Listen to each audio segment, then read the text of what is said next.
Welcome to Pratap classes. दोस्तों, Pratap classes के YouTube channel पर आपका हार्दिक स्वागत है। तो आज हम फिर से बात करेंगे इंडियन ज्योग्राफी से रिलेटेड। खनिज संसाधन की बात चल रही थी एनसीईआरटी बुक 6 से 12वीं तक।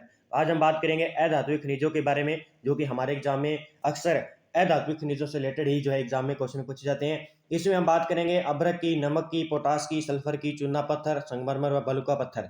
उसके बाद हम ऊर्जा खनिज के बारे में बात करेंगे, कोयला, पेट्रोलियम और प्राकृतिक गैस के बारे में।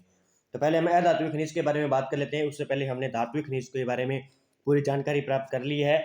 बात करेंगे हम अभ्रक के बारे में, जो अक्सर एग्जाम में पूछा जाता है। राजस्थान पुलिस हो, वीडियो मेंस एग्जाम हो, या ऑल राजस्थान कंपटीशन हो, या ऑल इंडिया कंपटीशन हो, तो इससे रिलेटेड क्वेश्चन पूछा जाता है।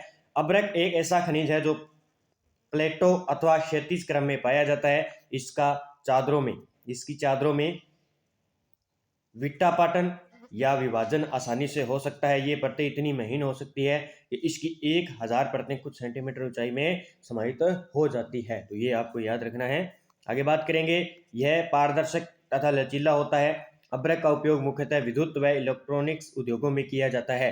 अब ये क्वेश्चन पूछा जाता है कि अभ्रक का निम्न में से उपयोग किया जाता है। तो विद्युत व इलेक्ट्रॉनिक्स उद्योगों में किया जाता है। इसे पतली चादरों में विघटित किया जा सकता है, जो बहुत कठोर और सुगम्य होती है। तो ये आपको याद रखना है। अभ्रक एक बहु उपयोगी खनिज है जो आग्नेय व कायांतरित चट्टानों में कई रंगों में, जैसे सफेद, गुलाबी, हरा, लाल आदि रंगों में पाया जाता है। अब हम बात कर लेते हैं अभ्रक के प्रमुख 3 किस्मों के बारे में। श्वेत अभ्रक कौन सा होता है? व्हाइट उपनाम है मास्को व्हाइट। यह रूबी अभ्रक भी कहलाता है। सफेद धारियों वाला यह अभ्रक उच्च किस्म का होता है। तो ये उच्च किस्म का होता है। कौन सा? सफेद रंग का जो अभ्रक होता है उसे क्या कहते हैं? मास्को व्हाइट कहते हैं, और इसे रूबी अभ्रक भी कहा जाता है।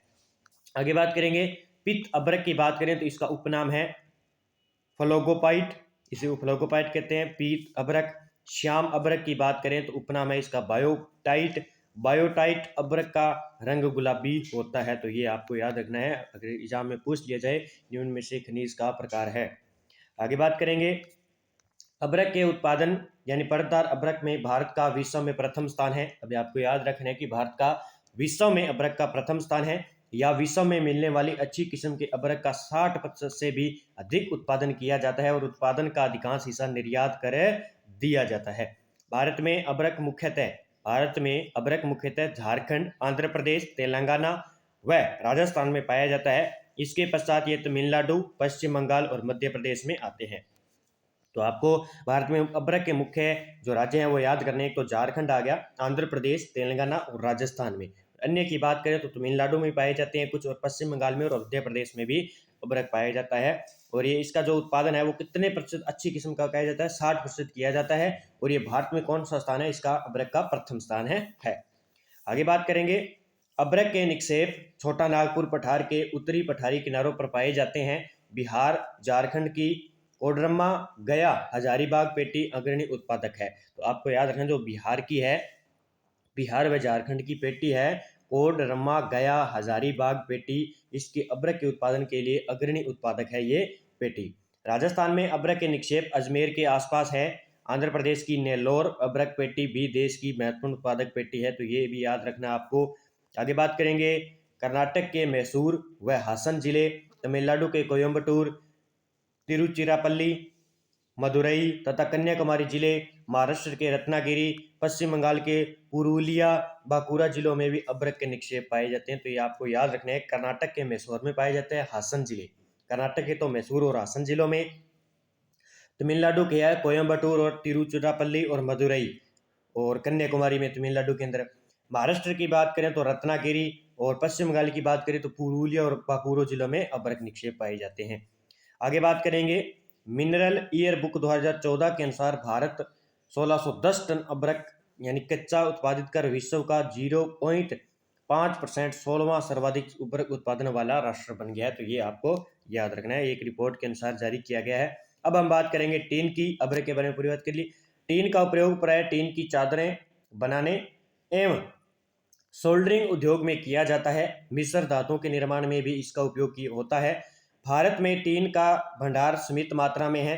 टीन अयस्क का प्राय संपूर्ण भंडार छत्तीसगढ़ के बस्तर जिले में है, तथा भारत का लगभग संपूर्ण टीन उत्पादन इसी क्षेत्र में होता है। तो आपको याद रखना है, ये छत्तीसगढ़ में जो है बस्तर जिले में जो है टीन का ऐसे संपूर्ण भंडार मिलता है। तो आप टीन याद रखना है, छत्तीसगढ़ के अंदर मिलता है और इसकी चादरें व सोल्डरिंग उद्योग बनाने में इसका उपयोग किया जाता है।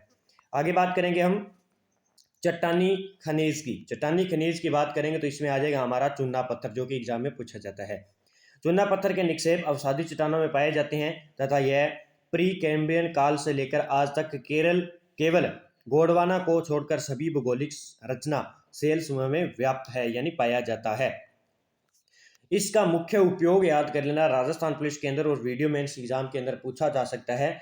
सीमेंट इसका उपयोग मुख्यतः सीमेंट 76%, लोहा इस्पात 16%, चीनी, कागज, उर्वरक और फेरोमैंगनीज उद्योगों में 4% इसका उपयोग किया जाता है। तो ये आपको याद रखना है।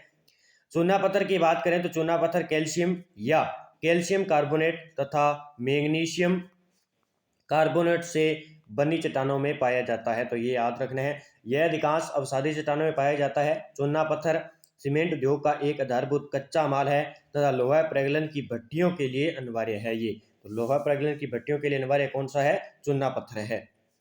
आगे बात करेंगे, चूना पत्थर में silica, aluminium, iron oxide, phosphorus तथा सल्फर लघु मात्रा में मौजूद होते हैं।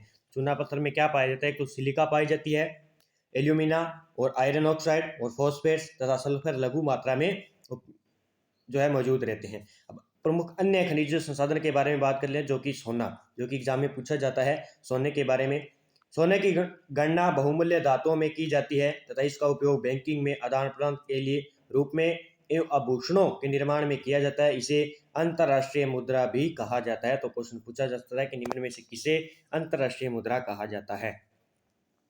आगे बात करेंगे, यह कभी भी शुद्ध रूप में नहीं मिलता, वरन इसमें चांदी व अन्य धातुओं के अंश मिले रहते हैं। भारत में यह छोटे कणों के रूप में नदियों की रेत बालू में मिलता है। देश का अधिकांश स्वर्ण अयस्क धारवाड़ शिष्ट सेलों में क्वार्टर की शिराओं में प्राप्त होता है, यानी धारवाड़ सेलों में सर्वाधिक जो है सोने का जो है अंश पाया जाता है। अब बात करेंगे हम सोने की प्रमुख खाने। ये आपको याद रखना है, वेरी वेरी इंपॉर्टेंट क्वेश्चन है, क्योंकि यहाँ से क्वेश्चन पूछा जाता है।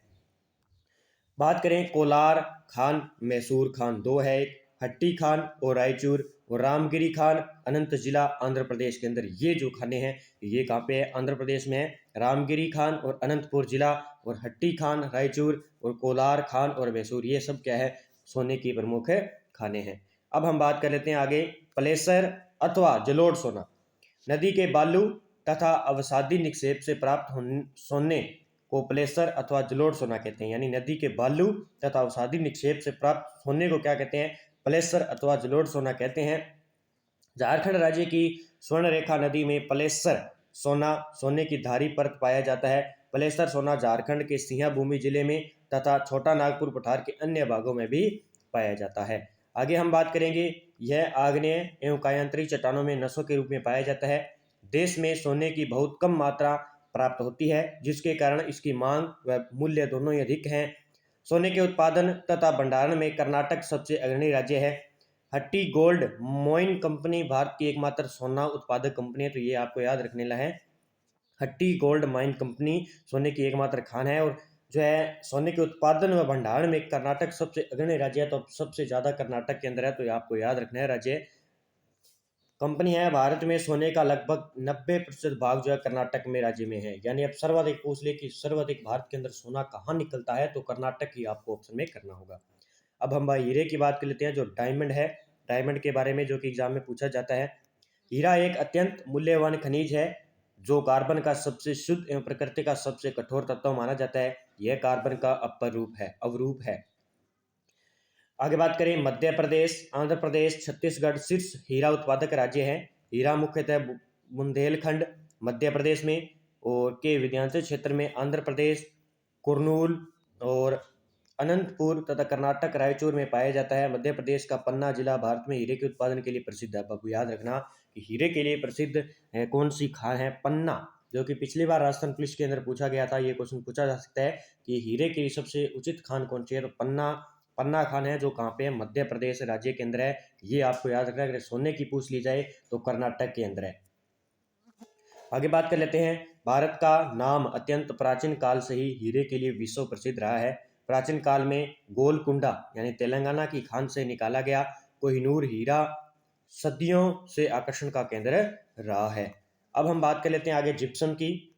जिप्सम कैल्शियम का हाइड्रेट सल्फेट है तथा यह सफ़ेद अपारदर्शी खनिज के रूप में अवसादी सेल जैसे चूना पत्थर, बालूकाश्यम व स्लेटी पत्थर समूह के संस्तर में पाया जाता है। तो जिप्सम, सोना और हीरा, इनके बारे में आपको जानकारी रखनी है, कहाँ कहाँ पाए जाते हैं और किस प्रकार के इनके खनन हैं।